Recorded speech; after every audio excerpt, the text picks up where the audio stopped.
और एक बहुत ही प्यारा सा नाच चुटकुला नाच गए थे।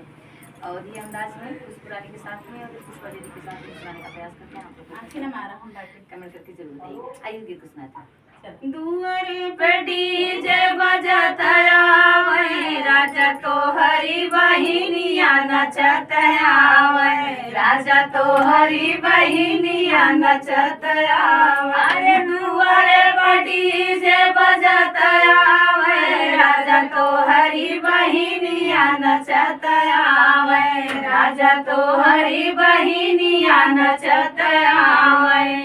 नदी का नाच देख ससुरुज आइले, नदी के नाच देख ससुरुज आइले, ससुरुज आइले हो भसुरुज आइले, ससुरुज आइले हो भसुरुज आइले।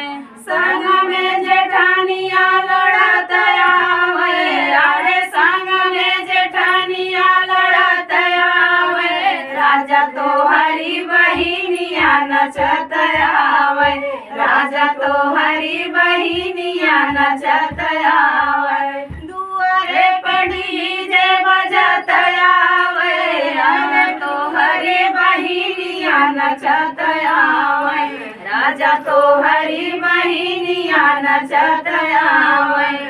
नदी का नाच देख देवरू जगाइने, नदी का नाच देख देवरू जगाइने, देवरू जगाइने हो देवरू जगाइने।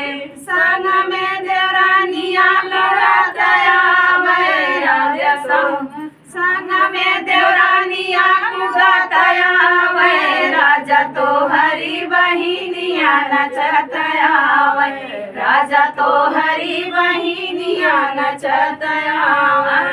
नचत आवे हो नचत आवे, हो नचत आवे, राजा तो हरी बहिनिया नचत आवे, सैया तो हरी बहिनिया नचत आवे। दुआरे पे डीजे बजत आवे, राजा तो हरी बहिनिया नचत आवे, राजा तो हरी बहिनिया नचत आवे।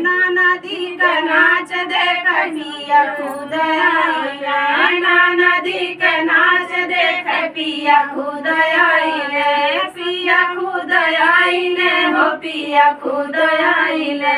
संगमा में हम हंसत आई, अरे संगमा में हम हंसत आई, राजा तो हरी बहिनिया नचत आवे, राजा तो हरी बहिनिया नचत आवे।